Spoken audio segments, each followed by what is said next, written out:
অবশেষে অনেক কষ্ট করে এক্সাম সেন্টারে পৌঁছেছি। এই ছিল আমার exam centre, Madhupura, Purnia, Ruigola, near ice cream factory. তো এর আগের ভিডিওতেই আমি তোমাদের দেখিয়েছিলাম যে এখানে পূর্ণিয়া মোড়ে একটা মন্দিরে আমরা কিন্তু ছিলাম। যখন আমরা ভোরবেলা এসে পৌঁছেছিলাম 4টার সময়, সেইখানে 1 ঘন্টা এই মন্দিরেই একটু রেস্ট করার জন্য বসেছিলাম। তারপর বেরিয়ে পড়লাম টোটোতে। পূর্ণিয়া মোড় থেকে এখন যাচ্ছি রুইগোলা মাধুপরা। তো দেখতেই পাচ্ছ, আর এই দেখো ট্রেন স্টেশন। তো এখানে দেখো বন্ধুরা, ট্রেন কিন্তু চলে এসছে। আর আমরা কিন্তু বাসে এসেছিলাম, তোমাদের এর আগেই বলেছিলাম যে সেই দিন ট্রেন ছিল না, কিন্তু যদি আমরা ভোরবেলায় বেরোতাম 4টার সময়, তাহলে কিন্তু ঠিক টাইমে আমরা কিন্তু পৌঁছে যেতে পারতাম। ট্রেনে কিন্তু ফ্রি ট্রাভেল ছিল।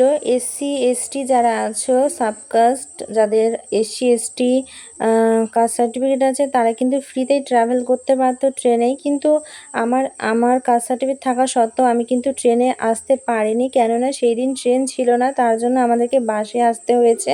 যদি ভোরবেলায় আসতাম তাহলে কিন্তু চলে আসতে পারতাম। যেহেতু এক্সাম সেন্টারটা অনেক দূরে, তাই ভাবতে পারছিলাম না যে কতটা টাইম লাগবে, এই জন্য দেরি না করে, রিস্ক না নিয়ে চলে এসেছিলাম বাসে করেই। আর যার জন্য আমাদেরকে প্রচুর জার্নি করতে হয়েছে, প্রচুর কষ্ট করতে হয়েছে। সাথে আমার বাবাকে অনেকটা কষ্ট করতে হয়েছে, কারণ এখানে না আছে থাকার জায়গা, না আছে বসার জায়গা, না আছে ভালো বাথরুম, না আছে ভালো খাবার দোকান। খুবই কষ্টকর একটা পরিস্থিতি, দেখতেই পাচ্ছ চারিদিকের পরিবেশটা। তো এসে আমরা বসে পড়েছি, আর আমার এক্সাম ছিল সেকেন্ড শিফটে। এখন কিন্তু প্রথম শিফটেরই এক্সাম হয়নি, তার আগেই কিন্তু এসে পৌঁছে গেছি। শুধু খামোখা এত তাড়াতাড়ি চলে এসেছিলাম। একটু দেরি করে আসলেই পারতাম ট্রেনে, যদি সকালবেলা ভোরবেলা ট্রেনটা ধরতাম তাহলে কিন্তু সময়ে পৌঁছে যেতাম। কিন্তু আমরা একটু ভয় পেয়ে গেছিলাম, ভাবলাম কত দূর না কত দূর হবে, তার জন্য আগেই চলে এসেছি। আর এইদিকে দেখো বৃষ্টি কিন্তু ছাড়ছে না পিছন, দেখতে পাচ্ছ। এখন ফার্স্ট শিফট এক্সাম চলছে, সেই মুহূর্তে বৃষ্টি চলে এসেছিলো, দেখতেই পাচ্ছ। তারপর কিন্তু আমাদের রিপোর্টিং টাইম শুরু হয়ে গেছে বন্ধুরা, দেখতে পাচ্ছ। তখন বাজে 11টা 15। তো আমি বাবাকে ব্যাগ ট্যাগ দিয়ে দিলাম, মোবাইল টোবাইল দিয়ে দিলাম এই মুহূর্তেই। তারপর দেখো বন্ধুরা, আমরা তো এক্সাম দেওয়া কমপ্লিট হয়ে গেল। কম্পিউটার বেসিক এক্সাম ছিল। আর বিহারের ভাষা তো একদম হিন্দি, স্যারগুলো সব হিন্দি কথা বলছিল। আমার হিন্দি বলতে কোনো অসুবিধা নেই, তার জন্য আমার কোনো রকম প্রবলেম হয়নি। আর একটু কম্পিউটারটা জানা দরকার, কারণ এই পরীক্ষা সম্পূর্ণ কম্পিউটারের উপরেই পরীক্ষাটা হয়। তো তার জন্য আর কি কম্পিউটার শিখে থাকলে ভালো। আর বাড়ি থেকে আমরা খাবার দাবার নিয়েই গেছিলাম, যাতে করে কোনো অসুবিধা না হয়। সত্যি বলতে সেখানে খাওয়ার রকম কোনো দোকান ছিল না, শুধু চা কফি পাওয়া যাচ্ছিল। আর ভেতরে, অনেক ভেতরে, গ্রামের ভেতরে আর কি এক্সাম সেন্টারটা ছিল। আর দেখো বন্ধুরা, এত বৃষ্টি কি বলবো।